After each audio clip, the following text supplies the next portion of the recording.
விஜய்க்கு அரசியலோ மற்ற விஷயங்கள் பற்றி பேசவோ தெரியாது. அந்த பலகீனம் இருக்குல்ல, அதுக்கு பயந்து தான் பொது வெளியில் வரமாட்டேங்கிறார். இல்லை இவர் வச்சிருக்க டீம் அதில் பாதி ஸ்லீப்பர் செல், டிஎம்கே ஸ்லீப்பர் செல். பெயர் குறிப்பிட முடியுமா? பெயர் குறிப்பிட்டா ஜான் ஆரோக்கியசாமின்னு சொல்லலாம்.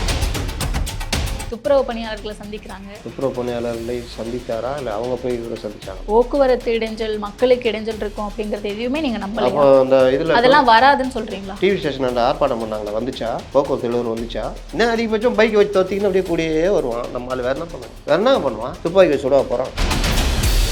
வர்ற மாநாட்டில் அவர் மேலே என்ன எதிர்பார்ப்பு இருக்கும்? ஒரு அரை மணி நேரமாவது பேசணும். விக்கிரவாண்டி மாநாட்டில் எவ்வளோ உற்சாகமாக இருந்தது, அதுக்கு அடுத்ததுல இதில் அவருடைய உற்சாகம் எப்படி இருந்தது நீங்களே பார்த்துருப்பீங்க. ரசிகர் தான் உங்கள் தொண்டர், ரசிகர்கள் தொண்டராக மாறிடுறான். இவர் அவர்களை அரசியல் படுத்தணும்.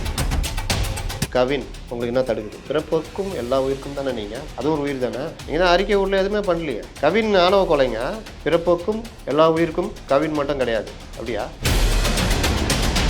சீமான் வளர்ந்தது எந்த இதை வச்சு?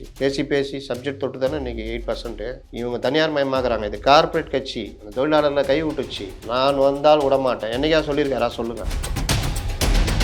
தேர்தல் வேறு, இந்த கூட்டம் வேறு, இதெல்லாம் வச்சுக்கிட்டுலாம் இவங்க யதார்த்தத்தை எப்போ தெரியுமா பார்ப்பாங்க? தேர்தல் முடிவில் பார்ப்பாங்க. அப்போ பார்க்கும்போது அது அவர்களை தாங்கிக்க முடியாத அளவு இருக்கும். Holidays-nale adu namma GT Holidays da. GT Holidays, South India's #1 travel brand. You know you are special when you're with GT Holidays. ஜெயச்சந்திரனின் அடடா ஆடியோ ஆஃபர் 5 முதல் 70% வரை டிஸ்கவுண்ட். தமிழக வெற்றி கழகம் சமீபத்துல ரொம்ப ஆக்டிவா இருக்காங்க அப்படிங்கிற மாதிரி நம்மளால பார்க்க முடியும். சமீபத்தில் தானா? இல்லையா சார்? இல்லை நீங்கள் தான் சமீபத்தில், நீங்கள் அப்போ முன்னாடி இல்லை சமீபத்தில்ன்ற மாதிரி அர்த்தம் ஆகுது. இல்லை, எல்லாருமே வைக்கப்பட்ட விமர்சனம் அதுதானே சார். அவங்க ஆக்டிவா இல்லை அப்படின்னு சொல்லிட்டு அப்படி பார்க்கும்போது சமீபத்தில் ஆக்டிவா இருக்காங்கன்னு பேசுறது தப்பு இல்லையே. எப்படி, எதில் ஆக்டிவாக இருக்காங்க? துப்புரவு பணியாளர்களை சந்திக்கிறாங்க. யார் சந்திச்சா? மாநாடு நடத்த போறாங்க. துப்புரவு பணியாளர்களை சந்தித்தாரா இல்லை அவங்க போய் இவரை சந்திச்சாங்களா? அவங்க என்ன சொல்றாங்க, தலைவர் வரேன்னு சொன்னாரு, நாங்களே தான் வேண்டாம் போக்குவரத்து எல்லா தலைவர்களும் உங்கள்கிட்ட கேட்டு தான் வருவாங்களா? சீமான் வந்தார், நான் வரட்டுமான்னு கேட்டு வந்தாரா? இல்லை மற்றவங்க வந்தாங்க, இவங்க கேட்டிருப்பாங்க வரீங்களா கேட்குறாரு, அவர் வந்தால் கூட்டம் வந்துன்றாரு அப்படின்னு. இன்னொன்று கேட்குறேன், அவங்களே சொல்கிறாங்கன்னு கூட வச்சுக்கிங்க.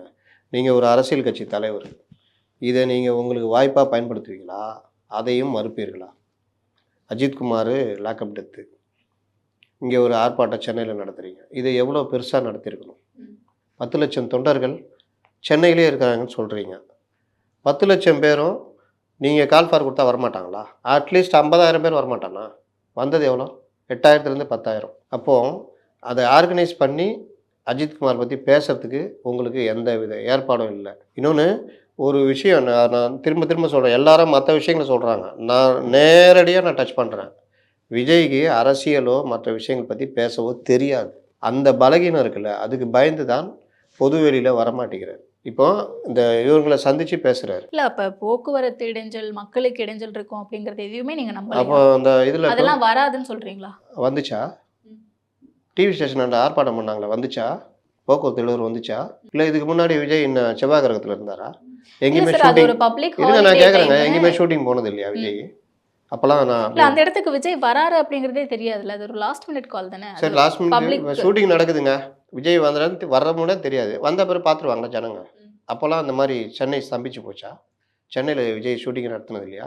இல்லை இங்கேருந்து நான் ஷூட்டிங் நடத்த போகிறேன், யாரும் வந்து விடாதீர்கள்னு ஒரு வண்டி எடுத்துன்னு போனார்ல மதுரைக்கு, அங்கே என்ன பெரிய ஸ்தம்பிச்சிச்சா? இந்த உருட்டுலாம் வேறு யார்ட்டே போய் உருட்டலாம், விஷயம் தெரிஞ்சவங்கள்ட்டலாம் உருட்ட முடியாது. ஓகே, நீங்கள் அப்படி பண்ணதுதான் சென்னை ஸ்தம்பிச்சிருக்கணுமே. அஜித்குமாருக்காக நீங்கள் ஆர்ப்பாட்டம் பண்ணும் பொழுது நீங்கள் அந்த சுவாமி சிவானந்த சாலையே ரொம்பலையே, போலீஸு ஏன் அங்கே கொடுக்கல? ராஜரத்ன ஸ்டடி தாண்ட கூட்டம் பயங்கரமாக வரும், ஒன்றும் பண்ண முடியாது அப்படின்ட்டு சிவானந்த சாலையில் நடுவில் மேடை போட்டு கொடுத்தாங்க. பல்வேறு இடங்களில் தாவேகா தொண்டர்களே தடுத்து நிறுத்தப்பட்டார்கள் காவல்துறை. சென்னையில் 10 லட்சம் பேர் இருக்கிறான், அப்புறம் என்ன பல்வேறு இடங்கள் நீங்கள் அந்த கதையை சொல்லிட்டு சென்னைக்குள்ளேயே அந்த ஒரு லிமிட்டை தாண்டி நிறைய பேரை உள்ள விடல காவல்துறை. அதாங்க சொல்கிறேன், சென்னையிலேயே 10 லட்சம் பேர் இருக்கான். நீங்கள் காஞ்சிபுரத்தில் தடுத்துட்டாங்க, அங்கே தடுத்துட்டாங்கன்னா விட்டுருங்க. சென்னையில் இருக்க 10 லட்சம் பேரில் ஒரு 50,000 பேர் வந்தால் போலீஸால் தடுக்க முடியுமா? சாரியாக வந்தால் தடுக்க முடியுமா? நான் ஒரு அதிகாரி கேட்டேன், என்ன சார் தடுக்க முடியுமா? அது எப்படி சார் தடுக்க முடியும்? சென்னையில் போலீஸ் ஸ்ட்ரென்த் என்ன? போலீஸ் ஓரளவு தாங்க, போலீஸ்ன்றது யூனிஃபார்ம். ஓகே, அது இது கிடையாது, அது ஒரு உளவியல். இது தான் 10 பேர் இருப்பான், ஒரு போலீஸ்காரர் இறங்கி என்னடா போகடாலாம் அப்படின்னா போயிடுவான் 10 பேரும். இந்த ஆட்சியில் போதை போட்டு அடிக்கிறான்னு வச்சுங்க, அது வேறு விஷயம். ஆனால் பொதுவாக போலீஸுக்குன்னு ஒரு பயம் இருக்கும். அது வந்து வேற போலீஸ் அதிகாரி வர்றாரு, லட்டி தூக்குனாருன்னா அடிச்சிருவாரு. அந்த இதெல்லாம் இருக்குது. இதுதான். ஆனால் 10 பேர் 100 பேர் 1000 பேர் வந்து திரண்டு வர்றாங்கன்னா என்ன பண்ணுவாங்க? நீங்கள் இப்போ போராட்டம் நடக்குது, பெரிய அளவில் சாலை மறியல் நடக்குது, அதிகாரி வந்து அதே திமிரை காமிக்கிறாங்களா? ரொம்ப சாஃப்டாக பேசுவாங்க. கொஞ்சம் ஓரம் வாங்க, பேசலாம். இல்லை எனக்கு இவர் தான் வரணும், டிசி தான் வரணும். உடனே ஃபோனை போட்டு சார் நீங்கள் வந்தால் தான் முடியுமா? டிசியே வருவார். சரி வாங்க முதல்ல ஓரம் வாங்க பேசிக்கலாம். இதானே நடக்குது.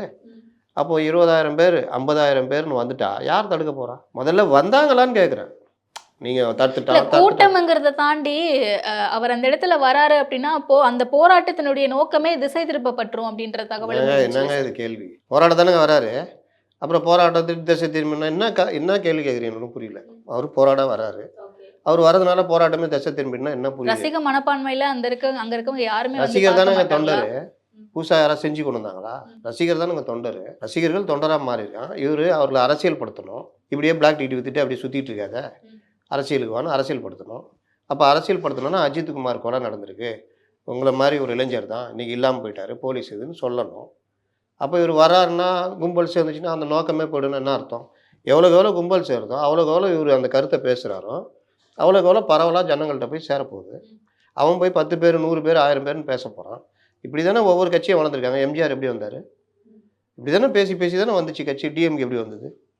அப்போ இவர் மட்டும் தனியாக ஒரு என்னன்னா நான் சொன்னது தான், பேச வராது, ஓகே மேட்ரு தெரியாது, வந்து எவ்வளோ நேரம் பேசினார்? அப்ப தூய்மை பணியாளர்கள் அடைக்கப்பட்டார்களா இல்ல அவங்களா அழைக்கப்பட்டார்கள். போனாங்களா? அழைக்கப்பட்டார்கள். சரி, அவர்களாகவே வந்துட்டாங்க. அப்படிதான் அவங்களே சரி சொல்றாங்க. சரி நான் அப்படியே வச்சுங்க. அவர்களே வந்துட்டாங்க. இவர் பார்த்து பேசிட்டாரு. அடுத்து என்ன பண்ணோம்? வெளியில் வந்து பத்திரிகையாளர்களை கூப்பிட்டு தூய்மை பணியாளர்கள் நான் வரேன்னு சொன்னேன். இல்லை சென்னையே ஸ்தம்பிச்சிரும், நாங்கள் வரோன்ட்டு வந்துட்டாங்க. அவன் குறையெல்லாம் கேட்டேன். இந்த அளவுக்கு அநியாயம் நடக்குது. அட நீங்கள் ஏமாத்துறதுக்கெல்லாம் போன கவர்மெண்ட்டை காமிக்கிறீங்க. அவங்க சரியில்லைன்னு தான் உங்களுக்கு போட்டாங்க. இப்போ நீங்களும் இந்த அநியாயம் பண்ணுறீங்க. இது என்ன நியாயம்? நான் ஆட்சிக்கு வந்தால் இது எல்லாத்தையும் ரத்து பண்ணுவேன், இவர்களை நான் நிரந்தரமாக்குவேன். பேசணுமா வரவா? யார் உங்களை தடுக்கிறா? இப்போ நான் சொன்னது கரெக்டா? தெரியாது. பத்திரிக்காரன் போட்டால் ஏதாவது ஒன்று கேட்பான், அடுத்த படம் எப்போ சார் வருதுன்னுவான். உங்களுக்கு திருச்சாக அந்த கல்யாணத்துக்கு போனீங்களாமான்னுவான். அதையும் தாண்டி சார் அந்த தேர்தல் சீர்திருத்தம்னு இந்த பீகாரில் சொல்கிறாங்களா, அதை பற்றி ஒரு நான் சென்சிட்டிவான இஷ்யூ பத்தி கேள்வி கேட்கும்போது செய்தியாளர் சந்திக்கும் போது இந்த மாதிரி கேள்விகள்லாம் அப்போ நீங்கள் வரும்னு பேசலாம் ஒன்றும் பிரச்சனை இல்லை. இப்போ வைகோலாம் வராருன்னா என்ன பேசணுமோ அது ஃபுல்லாக பேசிட்டு போயின்னு இருப்பார். அந்த மாதிரி துப்புரவு பணியாளர்கள் பற்றி பேசிட்டு மற்ற இப்போ ஜி கேள்விகளை ராமகிருஷ்ணன் தவிர்த்துக்கலாம். இருந்தார். அவர்கிட்ட ஒரு விஷயம் பேசுகிறேன்னா அது சம்மந்தமாக கேள்விகள் பதில் சொல்லுவார். அடுத்து வேறு எதாவது கேட்டாங்கன்னா நான் வந்தது இந்த பிரச்சனை பற்றி பேசுறதுக்கு, நான் இதை விட்டுட்டு வேறு எதாவது சொன்னேன்னா அது லீடாக போயிடும். இந்த மாதிரி பல தலைவர்கள் சொல்லியிருக்காங்க. ட்ரூ அதுதான் கேட்டேன். சீமானை வந்து இந்த மாதிரி டைவெர்ட் பண்ணுவாங்க. அவர் ஒரு தடவை மீனவர் பிரச்சனைக்கு அந்த லூப் ரோடில் வந்தப்போ தேவையில்லாமல் அவரை டைவெர்ட் பண்ணி பிசி எம்பிசின்னு பேசி அவர் தூக்கி அடிச்சிடுவோன்ற மாதிரி அது மேட்டர் ஆகிடுச்சு. இவர் எதுக்கு வந்தாரோ அது இல்லை, அண்ணாமலைக்கு அது நடந்திருக்குது. அப்போ அதுக்கப்புறம் அண்ணாமலையெல்லாம் உஷாராயிட்டார். அப்போது நீங்கள் துப்புரவு பணியாளருக்காக தான் நம்ம பேசுகிறீங்க, அதை மட்டும் பேசிட்டு போயிட்டே இருங்க. சார்னு வழக்கமாக நம்மளால் 2 மணி நேரம் 2 நேரம் பேசிகிட்டு இருப்போம். ஒரு தடவை சீமானு ஜெயலட்சுமி விவகாரத்தில் போலீஸ் ஸ்டேஷனுக்கு வந்தார்ல, அப்போ அவர் நிற்கிறார், என்ன வேணால் கேளுங்கன்னு. எல்லாம் கேட்டுன்னு சார் அன்றைக்கி வளையல் போட்டிருந்தாங்களா, என்ன கலர் ஜாக்கெட் சார் போட்டிருந்தாங்க லெவல் கேட்டிருந்தாங்க. பின்னாடி இந்த இவங்க சாட்டையெல்லாம் என்ன கேள்வி கேட்குற? ஏன்னா நீங்கள் நிற்கிறீங்கன்னா என்ன வேணால் கேட்பாங்க, அது வேறு விஷயம். நீங்கள் என்ன பதிவு பண்ணணும்னு முடிவு பண்ணிட்டீங்கன்னா அதை பதிவு பண்ணிட்டு போகலாம். ஆனால் உங்களுக்கு என்ன பதிவு பண்ணணும்னு தெரியாது. பத்திரிகையாளர்களை சந்தித்தா 2 விஷயம் பேசணும், தெரியாது, அதுக்கான ப்ராக்டிஸ் இல்லை. அந்த தயக்கம் தான் உங்களுக்கு 2 நிமிஷம் பேசுகிறீங்க, 1 நிமிஷம். அஜித்குமார் மேட்ரு எவ்வளோ லட்டு மாதிரி மேட்ரு. 18 ஃபேமிலியை சந்திச்சிருக்கீங்க, 18 குடும்பத்துடைய அனுபவத்தை நீங்கள் உட்காந்து ஆளுக்கு 10 நிமிஷம் கேட்டுருந்தீங்கனால உங்கள் மண்டையில் அவ்வளோ ஏறி இருக்கும். இந்த பாருங்க, இந்த குடும்பத்துக்கு இப்படி நடந்தது, அந்த குடும்பத்துக்கு இப்படி நடந்துருக்குது, 24 டெத்துங்க. அது கொஞ்சம் ஹோம்ஒர்க் பண்ணிட்டு வந்து பேசுனீங்கன்னா உங்களை எது தடுக்க போகுது? இல்ல இப்ப 2 நிமிஷம் தானே பேசுறீங்க. அரசியல் பேச தெரியல அதனாலேயே முடங்கி இருக்காருன்னு சொல்றீங்க. மாநாடு வரப்போகுது, 2வது மாநில மாநாடு. முதல் மாநாட்டிலேயே 45 நிமிஷம் பேசினாரு. இந்த மாநாட்டுல அதை விட அதிகமாவே பேசுவார். அவர் பட்ட கஷ்டம் அவருக்கு தான் தெரியும். அதுதான் இதுல அதை விட அதிகமா பேசுவாரு அப்படின்ற எதிர்பார்ப்புகளும் இருக்குல்ல தொண்டர்கள் மத்தியில, கட்சி சமீப காலமாக விஜயை நான் பார்ப்பது சோர்வுடன் காணப்படுகிறார். அவர்கிட்ட ஒரு உற்சாகம் இல்லை. நீங்களே சொல்லுங்கள், விக்கிரவாண்டி மாநாட்டில் எவ்வளோ உற்சாகமாக இருந்தார். அதுக்கு அடுத்ததுல அதில் அவருடைய உற்சாகம் எப்படி இருந்தது நீங்களே பார்த்துருப்பீங்க. ஏதோ அப்படி வந்து அப்படி பண்ணுறது, பேசுறது, 2 நிமிஷம் பேசுறது, 3 நிமிஷம் பேசுறது, இந்த சப்ஜெக்ட்னா அதை மாற்றி மட்டும் பேசுறது, இவரே சர்டிஃபிகேட் கொடுத்து இவரே கூட்டம் கூட்டி சர்டிஃபிகேட் கொடுக்குறாரு, அந்த கூட்டத்துலேயும் பேச மாட்டேன்றாரு. இல்லாட்டி ஏதாவது பேசிட்டா அவங்க ஏதாவது கிண்டல் அடிச்சிட்டா அதை பற்றியே பேசாதீங்கன்றது, இந்த மாதிரிலாம் அப்படியே போகிறாரு. சமீபத்தில் ரொம்ப சமீபத்தில் இப்போ ஒரு இதில் பேசுகிறார், மக்களிடம் செல், மக்களுக்கு கற்றுக்கொடு, மக்களிடம் கற்றுக்கொள் அப்படின்னு அண்ணா அண்ணாவுடைய சொன்னார் விஷயத்தை கோட் அப்படின்னு. பண்ணி. ஆனால் நான் மட்டும் மக்களை சந்திக்க மாட்டேன், மக்களிடம் செல்ல மாட்டேன், இது நான் சொல்கிறது, இந்த அண்ணா சொல்கிறதுன்ற மாதிரி இது. அப்போ இவர்கிட்ட அந்த உற்சாகமும் மன விஷயம் கூட குறையுது. ரெண்டாவது, நீங்கள் வர்ற மாநாட்டில் அவர் மேலே என்ன எதிர்பார்ப்பு இருக்கும்? ஒரு அரை மணி நேரமாவது பேசணும், உற்சாகத்தோடு பேசணும். கவின் ரொம்ப லேட்டஸ்ட், உங்களுக்கு என்ன தடுக்குது? நீங்கள் பிறப்புக்கும் எல்லா உயிருக்கும் தானே, நீங்கள் அதுவும் ஒரு உயிர் தானே. மதுரை மாநாடு தடுக்குதுன்னு சொல்ல வரீங்களா? மதுரை மாநாடு தடுக்குதுன்னு சொல்ல வரீங்களா? மதுரை மாநாட்டில் அதை பேசணும்ல அவர். நீங்கள் தான் அறிக்கை உள்ள எதுவுமே பண்ணலையே. கவின் ஆணவ கொலைங்க என்ன பண்ணார் இவர்? பிறப்புக்கும் எல்லா உயிருக்கும் கவின் மட்டும் கிடையாது, அப்படியா? ஏங்க, ஒரு பையன் கோல்டு மெடலிஸ்ட்டு 1,50,000 ரூபா சம்பளம் வாங்குறான், அவன் ஒரு பொண்ணை விரும்புகிறான், சரி அவங்க வீட்டில் பிடிக்கல, அந்த பொண்ணை ஏதாவது பண்ணி நீ அந்த பையனை கூட இது பண்ண வேணாம், உன் பொண்ணு மனசை மாற்றி யாருக்கா கட்டி வை, 2 நாள் தாடி வளர்த்து சுற்ற போகிறான். இப்போல்லாம் தாடி வளர்க்கணும்னு அவசியம் இல்லை, ஏற்கனவே தாடியோடு தான் இருக்கிறாங்க. அதனால் அப்படி சுற்ற போகிறான், 2 பீர் அடிக்க போகிறான், 3ஆம் நாள் வேறு ஒரு பொண்ணை பார்த்தா லவ் மாறப்போகுது. இதானே வாழ்க்கை? அவனை கொன்னுட்டீங்க நீங்கள். அந்த குடும்பத்துக்கு ஒரு பையனும் இல்லையேங்க, ஒரு ஆதாரங்க. ஒரு பெரிய நிறுவனத்தில் கை நிறைய சம்பாதிக்கிற அந்த பெற்றோருக்கு எவ்வளோ ஒரு ஆசை இருந்திருக்கும். நான் அவங்களுக்கு இந்த பொண்ணையே கட்டி வைக்கணும்னு ஆசையாக இருந்திருக்கும். என் பையன் நல்லா இருக்கணும், அவன் விருப்பம், அவங்க வாழ்க்கையை முடிச்சு விட்டீங்களேங்க. அப்போ நீ இதில் ஒரு கண்டனம் கூட தெரிவிக்க மாட்டேன். ஆணவ கொலைங்க இது. ஆணவ கொலைக்கு எதிராக தனிச்சட்டம் வேணும்னு கேட்டுக்கிட்டு இருக்கிறாங்க. இந்த கவர்மெண்ட்டு மறுக்குது, ஆனால் சமூக நீதி கவர்மெண்ட்னு சொல்லிக்குது. நீங்கள் இதெல்லாம் போட்டு அடிக்கணுமா வேணாவா? ஆணவ கொலை ஏன் தனிச்சட்டம் கேட்குறோன்னா, நீங்கள் எல்லா கொலையும் 302 போட்டு முடிச்சு விட்ருவாங்க. ஆணவ கொலைனா ஆணவ கொலை கீழே இருக்கிற சட்டப்பிரிவில் வரும்பொழுது எவ்வளோ நடக்குதுன்ற இது வரும். இந்த வருஷத்தில் 8 ஆணவ கொலை நடந்திருக்குதான்றப்போ அதுக்கு எதிரான விழிப்புணர்வு, மற்ற விஷயங்கள் பண்ணுறவனும் பயப்படுவான். இந்த மாதிரி பல விஷயங்கள் இருக்குது. நீ தனிச்சட்டம் கொண்டே வர மாட்டேங்கிற. அது திருமாவளவன் எல்லாரும் புலம்புறாங்க, புலம்பிக்கிட்டு அப்படியே தான் புலம்பிட்டு போயிட்டே இருங்கன்னு. நீங்கள் தானே பெரிய தலைவர். நான் நேற்றுனா அறிக்கை வந்தது, மாற்று சக்தி இல்லை, நீங்கள் தான் முதன்மை சக்தி இல்லை, பிரைமரி ஃபோர்ஸ் இல்லை. அப்போ நீங்கள் எப்படி அறிக்கை வரணும்? உங்கள்கிட்ட இந்த விஷயத்தை எவ்வளோ பெருசாக்கணும்? உங்கள்கிட்ட இருக்கிற யங்ஸ்டர்ஸ் யாருங்க? அதிகமாக பட்டியலின இளைஞர்கள் தானே. ஒரு பட்டியலின இளைஞரை தானே கொண்டிருக்காங்க. அப்போ நீங்கள் எவ்வளோ பண்ணணும்? ஜான் ஆரோக்கியசாமின்னு ஒரு ஸ்ட்ராட்டஜிஸ்ட், உலக மகா ஸ்ட்ராட்டஜிஸ்ட், சார் இதில் நீங்கள் அறிக்கை கொடுத்தீங்கன்னா சார் இந்த சமூகம்லாம் உங்களை இதாகும், இப்படியே நீ ஒவ்வொரு விஷயத்துலையும் சமரசம் பண்ணிட்டு போனனா சார், துப்புரவு பணியாளர்களுக்காக பேசுனீங்கன்னா பெரும்பான்மை சமூகம் உங்க மேலே கோச்சிக்கும், இப்படியே பண்ணால் அப்படி நீ எப்படி தானே அரசியல் பண்ண முடியும்? இப்போ உங்களை எதிர்பார்ப்பாங்களே மாநாட்டில் என்ன பேச போகிறீங்கன்னு, புரியுதா? இதெல்லாம் தான். மதுரையில் கவின் பற்றி பேசுவார்னு நினைக்கிறீங்களா? பேசுறதுக்கான வாய்ப்புகள் நிறையவே இருக்குல்ல. பேசுகிற எதிர்பார்ப்பு இருக்குது எல்லார்ட்டையும். நீ தான் அறிக்கையே விடலையா ராசா? அங்கே தானே வந்திருக்க, தென் மாவட்டத்தில் தான் அந்த மலை கொலை நடந்திருக்கு, தடவை வாய் திறக்கிறல்ல. இவர் தான் கோயில் சாமி தானே இவர். தேர் அன்றைக்கி தான் தேர் வெளியே வருது. அப்போ எதிர்பார்ப்பாங்களா நீ டெய்லி சீமான் மாதிரி, அண்ணாமலை மாதிரி, நயினார் மாதிரி, எடப்பாடி பழனிசாமி மற்றவங்க மாதிரி டெய்லி பேசியிருந்தீங்கன்னா அது இதாகாது. நீ தான் கோயில் சாமி தானே. என்றைக்கோ ஒரு நாள் தேர்லேருந்து கோயில் வெளியே வருதுன்னா, சாமி வெளியே வருதுன்னா சாமிகிட்ட கேட்க தான் செய்வாங்க. அப்போ நீங்கள் மாநாட்டில் இதெல்லாம் நீங்கள் பேசுவீங்கன்னு எதிர்பார்க்கணும் இருக்கும். கவின் மேட்டரில் ஏங்க பேசலை? அறிக்கை விட்றீங்கல்ல, துப்புரவு பணியாளருக்கு அறிக்கை விட்றீங்கல்ல, கவின் மேட்டருக்கு அறிக்கை விட்டீங்களா? இல்லை நாட்டில் டெய்லி பிரச்சனையே இல்லையா? நீங்கள் அறிக்கை விட்ற அன்னைக்கு மட்டும்தான் பிரச்சனை வருதா? இப்படி எப்படி அரசியல் பண்ண முடியும்? இது வேகமாக ஓடிக்கிட்டு இருக்கிற காலம். நான் அடிக்கடி சொல்லுவேன், 2 பேரும் வயசானவங்க ஓடிக்கிட்டு இருக்காங்களா இல்லையா? இவர் கையில் ஆட்சியே இருக்குது, அதிகாரம் இருக்குது, பணம் இருக்குது. ஆனால் அதுக்காக சும்மா நிற்கிறாங்களா? நான் இப்போ சொன்னேன்ல, பெண்ணு ஏன் சர்வே எடுக்குது? நாம் தான் ஆட்சிக்கு வந்துடுவோம், நம்ம இதுன்ட்டு சும்மா இருக்க வேண்டியதானே? ஏன் அவர்கள் மீண்டும் மீண்டும் போய் சர்வே மற்ற இது எடுத்து பண்ணுறாங்க? நம்ம எப்படி இருக்கிறோம், நிலமை எப்படி டெய்லி அவங்க தன்னை இது பண்ணிக்கிறாங்க. ஜிம்முக்கோ இல்லை ஒரு ப்ராக்டிஸ் பண்ணுறீங்கன்னா, ஒரு பாக்ஸிங் பண்ணுறீங்கன்னா டெய்லி நீங்கள் மூட்டையில் போட்டு குத்திக்கிட்டு இருக்கணும். நீங்கள் உங்கள் பயிற்சியாளரை வச்சு அடி வாங்கணும், அடி வாங்கணும். இதெல்லாம் பண்ணால் தான் நீங்கள் ஸ்டேஜ் ஏற முடியும். நீங்கள் கம்முன்னு உட்காந்துன்னு சாப்பிட்டுக்குன்னு வேர்க்கடலை எடுத்துகிட்டு வா, அது எடுத்துகிட்டு வா சாப்பிட்டுன்னு நான் தான் ஜெயிப்பேன்னா எப்படி ஜெயிக்க முடியும்? என்ன ப்ராக்டிஸ் இருக்குது உங்கள்கிட்ட? இல்லை, இப்போ நீங்கள் சொன்ன மாதிரி மாற்று சக்தி கிடையாது, முதன்மை சக்தி நம்ம தான் அப்படின்னு சொல்கிறாங்க. பிரைமரி ஃபோர்ஸாக தங்களை நினச்சிக்கிறாங்க, ஆட்சி அமைக்க போகிறோம் அப்படிங்கிறத சொல்லிட்டாங்க. ஆனால் இந்த பக்கம் அழுத்தம் தராங்க. அதிமுக ஆட்சியிலேருந்து எங்களுக்கு மாநாடு நடத்துகிற விஷயத்துலையா இருக்கட்டும், இல்லை எல்லா விஷயத்துலையுமே நிறைய அழுத்தம் இருக்குன்னு சொல்கிறாங்களே, உண்மையாகவே அழுத்தம் இருக்கா? இல்லை அழுத்தம் தராமல் 5 பேனர் அடிச்சு கொடுப்பாங்களா? இல்லை, அப்போ அந்த அளவுக்கு பெரிய சக்தியாக அந்த யார் மூர்த்தி, அமைச்சர் மூர்த்தி தாவேக மாநாடு நடத்துகிறாங்க, ஒரு 100 பேனர் அடிச்சு கொடுங்க. நீங்கள் இவர் பேர் செல்வன், தங்கத்தமிழ் செல்வன், நீங்கள் ஒரு பேனர் அடிச்சு கொடுங்க அப்படின்னு சொல்லுவாங்க. ஏங்க அவனும் வாழ்வாசாவா போராட்டம், விட்டா ஏமாந்தா தான் சொல்கிறேன். எடப்பாடி பழனிசாமி வராரா கேளுப்பா சேர்த்துக்கலான்ற லெவலில் போராடிக்கிட்டு இருக்காங்க.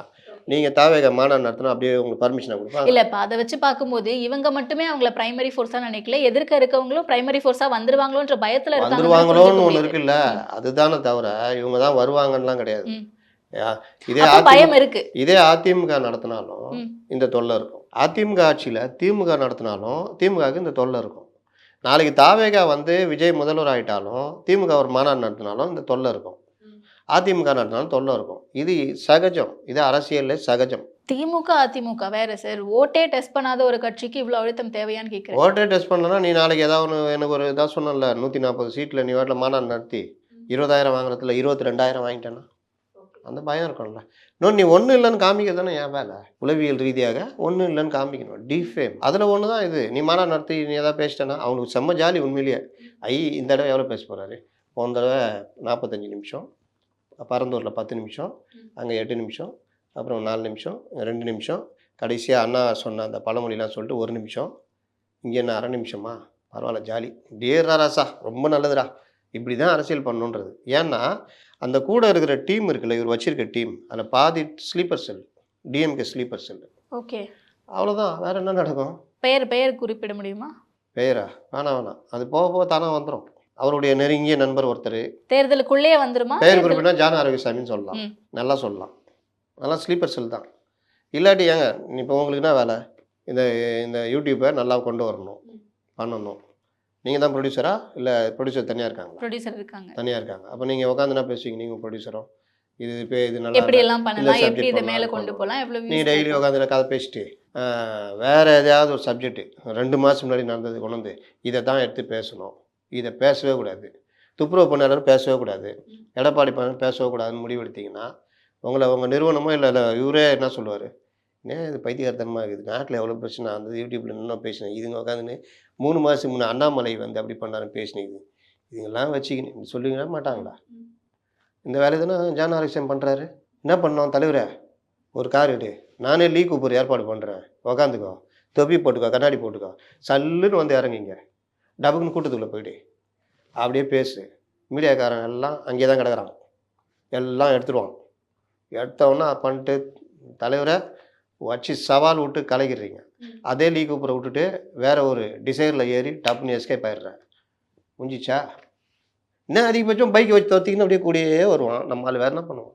வேறு என்ன பண்ணுவான்? துப்பாக்கி வச்சு சுட போகிறான். நேராக மறுபடியும் பனையூர் போயிடுங்க, இல்லை பட்டினம் பாக்கத்துக்கு போயிடுங்க. பனையூர்லேருந்து வரணும்னு அவசியம் இல்லையா? பட்டினம் பாக்கத்தில் உங்களுக்கு ஃப்ளாட் இருக்குதுல்ல, அங்கேருந்து அங்கே பீச் ரோடு பிடிச்சி அப்படியே வந்து அங்கே வரதுக்கு எவ்வளோ நேரம் ஆக போகுது சொல்லுங்கள்? இதை சொல்கிறது தானே ஸ்ட்ராட்டஜிஸ்ட் ஒர்க்கு. இன்னொன்று இன்றைக்கி என்ன பிரச்சனை, நாளைக்கு என்ன பிரச்சனை, அதுக்கு அறிக்கை, இதுக்கு அறிக்கை. என்ன யோகியமா நீ? இன்னைக்கு ஸ்டாலின் முதலமைச்சர் இருந்தப்போ தான் ஓனிக்ஸ் கொண்டு வந்தார். இவங்க தனியார் மயமாக்குறாங்க. இது கார்பரேட் கட்சி, அந்த தொழிலாளர்களை கை விட்டுச்சு. நான் வந்தால் விடமாட்டேன். என்னைக்கா சொல்லியிருக்காரா சொல்லுங்க? அந்த விஷயத்துல சீமான் வெர்சஸ் விஜய் அப்படிங்கிறது நீண்ட காலமாகவே போய்கிட்டு இருக்கு. ஏங்க சீமானை எடுத்துக்கங்க. அவர் இப்போவும் சொல்கிறாங்க, கேட்குறாங்க, ஏங்க நீங்கள் டிஎம்கே எதிர்க்கிறீங்களே, நீங்கள் ஜெயிக்க போகிறீங்கன்னு ஒருத்தர் கேட்டார் நேற்று. நான் 234 தொகுதியில் நிற்கிறேன், டிஎம்கே 234 தொகுதியில் நிற்குமான்னு கேட்டார் சீமான். உண்மை தானே? திமுக தனிச்சுன்னு நிற்குமா? என்னமா நிற்குமா? தைரியம் இருக்கா? கூட்டணி பலத்தில் இது பண்ணி ஜெயிக்கிறீங்க, அப்புறம் என்ன நீ என்கிட்ட வந்து வீரம் பேசுகிறேன்னு கேட்குறாரு. இந்த துப்புரவு பணியாளருக்கு 2 தடவை போயிட்டு வந்துட்டார். ஒவ்வொரு விஷயத்துலையும் அவர் பேசுகிற விஷயங்கள் வித்தியாசமாக இருக்கும், நுணுக்கமாக இருக்கும். இருக்குதா இல்லையா? சீமான் வளர்ந்தது எந்த இதை வச்சு? பேசி சப்ஜெக்ட் தொட்டு தானே இன்றைக்கி 8%. அப்புறம் இந்த இவ்வளோ உதாரணம் இருக்கும் பொழுது இவர் வந்துட்டு இது எதையுமே இதுக்கு அப்படியே ஆப்போசிட்டு. இவர் பேசுவார், அவர் பேச மாட்டார். இவர்கிட்ட ஒரு கொள்கை கூட்டம் இருக்குது, அங்கே ஒன்றுமே இல்லை. இவர் எந்த பிரச்சனாலும் டெய்லி தொடுவார், இவர் எந்த பிரச்சனாலும் தொடவே மாட்டார். இப்படி தானே போய்கிட்டு இருக்குது. அப்போ இவர் முன்னாடி எவ்வளோ உதாரணங்கள் இருக்குது. எம்ஜிஆர் மாதிரி அப்படின்றாங்க. எம்ஜிஆர் மாதிரினா முதல்ல எம்ஜிஆர் போய் படிச்சுட்டு வாங்கப்பா. பல தடவை சொல்லி சலிச்சு போச்சு. எம்ஜிஆர் வேறங்க. அதான் சொல்கிறேன்னே, எம்ஜிஆர் இவர் சொல்கிறாங்கல்ல வந்தால் ஸ்தம்பிச்சிரும்னு.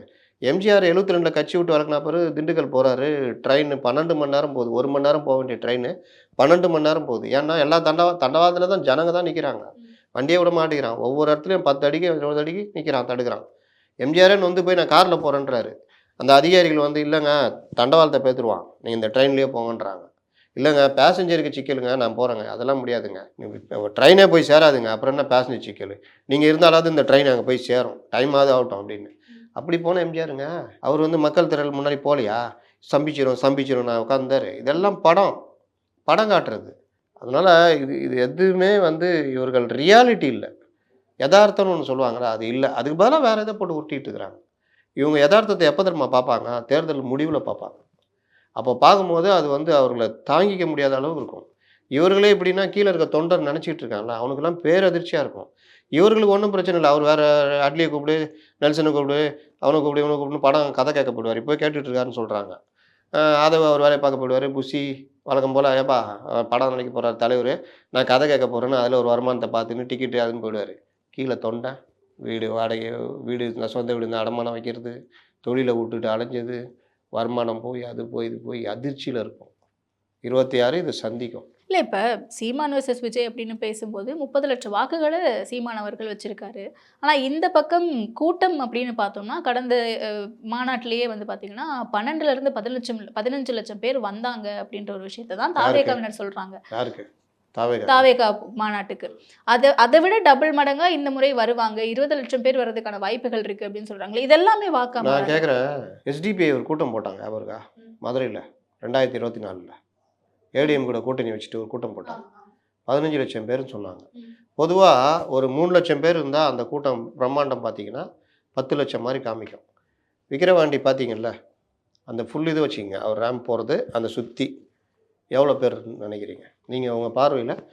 அந்த இடம் பார்த்தீங்களா, அந்த வெளியில் விட்டுருங்க, அந்த மாநாடு அந்த இதுக்குள்ளே எவ்வளோ பேர் இருந்திருப்பாங்க? ஆனால் இவங்க வெளியே இருந்தவங்க எல்லாரையுமே சேர்த்து தானே இது கணக்கு. மட்டும் நீங்கள் சொல்லுங்கள், நீங்கள் என்ன நினைக்கிறீங்க சொல்லுங்கள். இல்லை, தோராயமாக மனு கொடுத்ததன்படி பார்த்தோம்னா 1.5லேருந்து 2 லட்சம் தான் அங்கே சொல்லுவாங்க. சேர் எவ்வளோ தெரியுமா? 50,000 சேர், 50,000 பேர். மனு உங்களுக்கு கொடுத்ததுமே பார்க்க அவ்வளோ பேர் வருவாங்கன்னு தான் சொன்னாங்க. உங்களுக்கு விக்கிரவாண்டி அந்த இதுக்குள்ளே இருந்தது 50,000 பேர். உங்களுக்கு பார்க்கறதுக்கு அப்படி தான் தெரியும். வெளியிலேருந்து எல்லாம் உளவுத்துறை ரிப்போர்ட் எல்லாம் 6லேருந்து 7 லட்சம், அவ்வளோதான். சரி விடுங்க, 15 லட்சம் வச்சுங்க. இப்போ வரது 30 லட்சம் கூட வரட்டும். நீங்கள் அரசியல் படுத்தி வாக்காக மாற்றுறதுக்கு என்ன இருக்குது? அதுதான் ரொம்ப இவங்க அவங்க ஆப்லேயே 80 லட்சம் பேர் மெம்பர் ஆகிருக்கான். ஓகே, 80 லட்சம் பேர் ஓட்டு போட்டால் என்ன ஆகும்? வேறு லெவலு. ஆனால் இவர் அரசியல் படுத்தலைன்றான், அது நடக்காதுன்றான். இன்னொரு விஷயம், நான் சொன்னல அந்த எஸ்டிபிஐ கூட்டம், அன்றைக்கி கூட்டத்தை பார்த்து நான் நினச்சேன் திண்டுக்கல்லில் இவங்க அடிச்சிருவாங்க எஸ்டிபிஐ அப்படின்னு. எவ்வளோ ஓட்டு வாங்கினாங்க? 3ஆவது இடம். தேர்தல் வேறு, இந்த கூட்டம் வேறு. இதெல்லாம் வச்சுக்கிட்டுலாம் கலைஞரே சொல்லுவார். ஓகே, கலைஞர் எங்கே போனாலும், அவர் ட்ரெயினில் தான் போவார், ஃப்ளைட்டு போக மாட்டார். எங்கே போனாலும் எந்த ஸ்டேஷனில் ரயில் நின்னாலும் அவ்வளோ பெரிய கூட்டம் இருக்கும். கலைஞருடைய மீட்டிங்லாம் பார்த்தீங்கன்னா அப்படி கூட்டம் வரும். அவரே என்ன சொல்லிக்கிறாரு, கூட்டமாக தான் வர்றீங்க, ஓட்டு மட்டும் போட மாட்டேங்கிறீங்க. இது நடந்தது. அதனால் கூட்டத்தையும் இதையும் கம்பேரே பண்ணாதீங்க. 80 லட்சம் பேரும் ஓட்டு போட மாட்டான், இதுதான் பிரச்சனை. நான் தான் சொன்னேன், இதை உணர்வதற்கு இவங்க 2026 வரும். ஓகே, அது வரைக்கும் என்னெல்லாம் கூட திட்டிகிட்டு இருப்பாங்க. ஆனால் கூட்டணி பேச்சுவார்த்தைகள்லாம் பேசிக்கிட்டு இருக்காங்கன்னு சொல்கிறாங்களே சார். கூட்டணி யார் வர்றா? யார்கிட்ட பேசுகிறாங்க? முஸ்தபா என்கிற மிகப்பெரிய தலைவர். வேறு யார் இருக்கா? இனிமேல் ஏதாவது கட்சி உருவானதான் உண்டு. தேர்தல் டைமில் புதுசாக ஓபிஎஸ் வருவார் அப்படின்னு சொல்லிட்டு இருந்தாங்க. ஓபிஎஸ் வருவாருன்னு சொல்லிட்டு ஒரு மாபெரும் தலைவர் அல்லவா? அவர் தான் ஆஃபர் லெட்டரோட சுற்றுறான்றல. 4+1 என்ன சொல்கிற நைனார், என்ன சொல்கிற அண்ணா பேசுகிறேண்ணே. அதே மாதிரி அங்கே போயிட்டு 25 சீட்டு, ஏன்னா அவங்களுக்கு 230 ஆள் இல்லைல்ல. ஓபிஎஸ் 25 சீட்டு, நைனார் இப்போ நான் சொல்கிறேன் 25 சீட்டு. நான் போங்கண்ணா, காமெடி பண்ணாத. அன்புமணி அவர்கள் பேச்சுவார்த்தை நடத்தினதாகவும் சொல்லப்பட்டது. அன்புமணிக்கு இது எல்லாம் ஏங்க லகுட பாண்டியன் உருட்டுறதை வச்சுலாம் பண்ணாதீங்க. எந்த அளவு உருட்டுறாங்கன்னா ராமதாஸ் கையில் தான் பாமக போகுன்ற அளவு உருட்டுறாங்க. நீங்கள் எந்த ஒரு விஷயத்தையும் ரொம்ப அஃபிஷியலாக தான் நீங்கள் பார்க்க முடியும். நான் சொன்னேன்ல, ஒரு இவர் ஷிண்டே கிட்ட தான் இன்றைக்கி சிவசேனா இருக்குது. ராஜ் தாக்கரே பையன் உத்தவ் தாக்கரேட்ட சிவசேனா இல்லை. நீங்கள் பார்த்தீங்கன்னா அவர்கிட்ட தான் இருக்கணும், அவங்க அப்பா ஆரம்பித்த கட்சி. ஆனால் அஃபிஷியலாக உங்களுக்கு என்ன இது நடைமுறை, என்ன தேர்தல் ஆணைய நடைமுறை, யார்கிட்ட அதிகமாக இருக்கோ அவங்க தான். அப்போ இங்கே பார்த்தீங்கன்னா அன்புமணிகிட்ட தான் கட்சி இருக்குது. ஆனால் இங்கே ரொம்ப பேர் தென்னகத்தின் பிரசாந்த் கிஷோர் மாதிரி சொல்லிட்டு சுற்றுறவங்களாம் என்ன சொல்கிறாங்க, அன்புமணி இது ராமதாஸ் தான் கட்சி இருக்குது, அவர் அப்படி போயிடுவார் இப்படி போயிடுவார்னு. யதார்த்தம் எதுவோ அதான் பேசணும். ஒரு கட்டத்தில் ஓபிஎஸ் எல்லாம் எப்படி பேசினாங்க தெரியுமா? என் ஃப்ரெண்டுங்களாம் என்கிட்ட சண்டைக்கு வந்தாங்க. நான் சொன்னேன், ஓபிஎஸ் ஒன்றும் இல்லாமல் போயிடுவார், 50 பேர் இருந்தால் பெரிய விஷயங்க. எடப்பாடிக்கு தான் அதிகமான பொதுக்குழு உறுப்பினர் ஆதரவு இருக்குது, மாவட்ட செயல் ஆதரவு, அவர் தாங்க போய் வருவார். நான் சொன்னப்போ என்கிட்ட சண்டை போட்டவங்களாம் நீ ஒத்துக்கிறாங்க. அவ்வளோதான் ஓபிஎஸ். எவ்வளோ பேருங்க ஏடிஎம்கேல உனக்கு அவ்வளோ ஏற்பாடு பண்ணி கொடுத்து பிஜேபி நேராக கொண்டு வந்து மேலே வச்சு உங்களை துணை முதல்வர் ஆக்கி எல்லா வேலையும் பண்ணி ஷிண்டே மாதிரி வேலை பண்ணுங்கன்னு சொன்னால் ஒன்றும் பண்ண முடியல அவரால். 50 பொதுக்குழு உறுப்பினருங்க, 3 பேர், அது 3 பேரும் அங்கே பிடிக்காமல் வந்தவன், இவரை பிடிச்சி வந்தவன் இல்லை, அங்கே விரட்டி விட்டாங்க. இந்த மைத்ரேயன் மாதிரி. ஓபிஎஸ் அன்புமணி எப்படி பேசுவார்? அன்புமணிக்கு அப்பாக்கும் பிள்ளைக்கும் சண்டையே நான் என்டிஏல இருக்கணுன்றது தானே அடிப்படையே புரிஞ்சிக்க மாட்டேங்கிறாங்களே. சண்டையே என்டிஏல இருந்தால் தான்ப்பா வேலை ஆகும், நாளைக்கு 2029 சௌமியாவை தர்மபுரியில் நிற்க வச்சா ஒரு மத்திய அமைச்சர் ஆக்கலாம். நீ இந்த மாதிரி பண்ணுகிறியாப்பா, டிஎம்கேக்கு போகலான்னு சொல்கிறிய, நடைமுறையில் ஒத்து வர மாதிரி தான் சண்டை. இது ஈகோ கிளாஷ் ஆகி பெருசாகிடுச்சு. ஓகே. நான் இது ஒரு கட்டத்துக்கு முன்னாடி அதிமுகவோட கூட்டணி போவாங்களா அப்படின்னு இருந்துச்சு. பட் முதல்வர் வேட்பாளர் விஜய் அவர்கள் தான் அப்படிங்கிறது ரொம்ப ஸ்ட்ராங்கா இருக்காங்க தாவேக்காவினர் அப்படின்னு சொன்னதுக்கு அப்புறம் எந்த காங்கிரஸை காலேஜுக்கு? பிடிக்கிறாங்கல்ல எல்லாரும். எந்த காலேஜுக்கு முதல்வர்? ம். எந்த காலேஜுக்கு சார் தமிழகத்துக்கு சார். சொல்லுங்க. இவ்வளோ நேரம் பேசின அப்புறம் நீங்கள் கேட்குறீங்கன்னா உங்களுக்கு அதீத இல்ல தைரியம். அதுதான் அவங்க முதல்வர் வேட்பாளர் தாவேக்கா தரப்புல ஏங்க இருந்து விஜய் தானே 234 சொன்ன பிறகு தொகுதிக்கு வேட்பாளர் இருக்காங்க. காங்கிரஸுக்கு போறதுக்கான வாய்ப்புகள் இருக்குன்னு சொல்றாங்க. அதெல்லாம் இல்லை, அதை உருட்டிட்டு இருக்கிறாங்க. ஒரு ராகுல் காந்தி கிட்ட டைமில் பேச்சுவார்த்தை கட்சி நடத்துறாங்க. இவர் ஆரம்பித்த அந்த டைமில் ஒரு 6-7 மாதத்துக்கு முன்னாடி ஒரே ஒரு தடவை ராகுல் காந்திக்கு நெருக்கமான ஒருத்தரும் இங்கே விஜய்க்கு நெருக்கமானவரும் அவங்க ஃபோனை போட்டு கொடுத்து 2 பேரும் பேசிக்கிட்டாங்க. அது பேசிக்கிட்டாங்கன்னு தெரிஞ்சு முடிஞ்ச பிறகு தான் இங்கே செல்வ பெருந்தகை விஜய் இந்தியா கூட்டணிக்குள்ளே வரணும்னு பேசினார். திமுக கூட்டணி இல்லை, இந்தியா கூட்டணிக்குள்ளே வரணும்னு. அதுக்கப்புறம் பெருசாக கண்டுக்கல. அவங்களுக்கும் பிரச்சனை இருக்குங்க காங்கிரஸுக்கும். இங்கே திமுக பிடிச்சிருந்தா தான் ஒரு 10 எம்பி கிடைக்கும். இதே விஜய் கொஞ்சம் வளர்றாரு, ஒரு லெவல் இருக்காருன்னா அசால்ட்டாக தட்டி விட்டு விஜய் கூட போயிடுவாங்க. இப்போதைக்கு அந்த ஐடியா இல்லை. நீங்கள் அவர் எவ்வளோ கூப்பிட்றாரு, ஆட்சியில் பங்குலாம் சொல்கிறாரு, ஏன் இந்த கூட்டணி அசைய மாட்டேங்குது, என்ன ஆனாலும் இங்கேயே இருப்போன்ட்டு. ஏன்னா அவங்களுக்கு தெரியும் விஜய். இன்னொன்றுங்க, நீங்கள் உங்கள் கல்யாணம் ஏதாவது நடத்துகிறீங்க, இது நீங்கள் வர்றப்பெல்லாம் நீங்கள் ஏதாவது என்னை கூப்பிடவும் மாட்டீங்க. சரி அப்படியே கூப்பிட்டாலும் வாட்ஸ்அப்பில் பத்திரிக்கை அனுப்புவீங்க. சரி நான் மதித்து வர்றேன், நீங்கள் வாட்டில் கண்டுக்கவே மாட்டீங்க. இப்படியே இருந்தால் நான் அடுத்த தடவை கூப்பிட்டா வருவேண்ணா. நீங்கள் அப்படி தானே இருக்குது. ஏன்னா கதை மூடி வச்சுக்கிறீங்க. அவரை பார்க்கவே முடியாது, புஷியை தான் பார்க்கணும். ஓபிஎஸ்சிக்கெல்லாம் ப்ராக்டிஸ் கொடுத்துருப்பாங்க. அந்த சேர்லேயே 5 மணி நேரம் உட்காந்துருக்கணும், ரைட் லெஃப்ட் திரும்பக்கூடாது. இப்படிலாம் இருந்தால் கட்சியில் சேர்த்துக்க வந்துவாங்க. என்ன பண்ணுவீங்க நீங்கள்? எவ்வளோ பெரிய தலைவர்கள்லாம் வந்துட்டு போயிட்டாங்கல்ல. அப்போ நீங்கள் அவங்ககிட்ட போய் கூட்டணி யார் போய் பேசுவா? ஒரு சேனல் இருக்கணும், இருந்துகிட்டே இருக்கணுங்க. நீங்கள் இப்போ என்ன தான் ஏடிஎம்கே பிஜேபி பிரச்சனை இருந்தால் கூட தங்கமணி வேலுமணி இவங்கெல்லாம் பிஜேபி பேசிட்டு தானே இருந்தாங்க. அந்த மாதிரி நீ தாவேக்கா மற்ற கட்சியோட பேசுறதுக்கான என்ன சேனல் இருக்குது? யார் இருக்கா? முதல்ல யார் முடிவெடுக்க முடியும்? நீ தனியாக பேசினாலும் ஏன் பேசினேன்னு கேட்குறாரு புஷி. இவர் வந்து பார்த்தாருல ஆதவ அர்ஜுனா, பத்திரிகையாளர்கிட்ட பேட்டி கொடுத்துருக்கலாம்ல. வந்து பார்க்குறவங்களாம் பத்திரிகையாளரை பார்க்குறாங்களா இல்லையாங்க? அட அங்கே போராடுற பெண்கள் கூட பத்திரிகையாளரை பார்க்குறாங்கல்ல. ஏன் ஆதவ அர்ஜுனா பத்திரிகையாளரை பார்க்கல? சரி அவருக்கு தான் பேச வராது, தமிழ் வந்து நம்ம மேயர் பிரியா மாதிரியே பேசுவார். கூட இருக்கிற சிடிஆர் நிர்மல்குமார் பேசியிருக்கலாம்ல, ஏன் பேசலை? பேசினா புஷி கோச்சிக்குவார், ஜான் கோச்சிக்குவார். அதனால் வெறும் பார்த்துட்டு மட்டும் போயிட்டாங்க. ஓகே, அவ்வளோதான். ப்ரெஸ் மீட் ஒன்று வந்துச்சே சார் நிர்மல்குமார்து. என்னது? வெறும் ஃபியூ மினிட்ஸ் தான். Few minutes. அதை சொல்லுங்கள், அதை சொல்லுங்கள். ஓகே, அவ்வளோதான். இல்லை அது போதுமானதா இல்லையா? திமுக எங்கேயா பேச சொல்லுங்கள் பாப்பா. இவங்கள சப்ஜெக்ட் மட்டும் அப்படி பேசிட்டு அப்படின்னு வந்துடும். அதை எப்படிங்க போதும்? ஏங்க அங்கே போராடுற பெண்களை 1/2 மணி நேரம் பேசுதுங்க. நீ 10 நிமிஷமாவது பேசணும்ல பல விஷயங்களை தொட்டு. நான் வந்து ஏதாவது மாற்றி சொன்னால் சொல்லுங்கள். அந்த தலைவர்கள் நீங்கள் ஸ்போக்ஸ் பர்சன்லாம் கணக்கிலே வச்சுக்காதீங்க. அதெல்லாம் என்னைக்கு இருந்தாலும் அவன் உன்ன அவனை அப்படின்ட்டுருவாங்க. தலைவர்கள் லெவலில் இருக்கிறவங்க டிஎம்கேவை எதிர்த்து எங்கேயாவது பேசியிருக்காங்களா பாருங்கள். அப்படியே விட்டுவாங்க. யாரோ எங்கேயோ பாசிச கூட்டணி பாயாசம் அப்படி இப்படின்னு விட்டுவாங்களே தவிர, இதுன்னு குறிப்பிட்டு இப்போ மின் கட்டண உயர்வு இது பண்ணுற, இத்தனை ஸ்கூல் மூடிட்டாங்க, 227 ஸ்கூல் மூடியிருக்காங்க, நீ பள்ளி கல்வி நான் பெருமை கொள்ளுன்ற, நீ நடத்துகிற, நீ சேகர் பாபு, நீங்கள் என்ன, உங்களுக்கு என்ன இங்கே வேலை?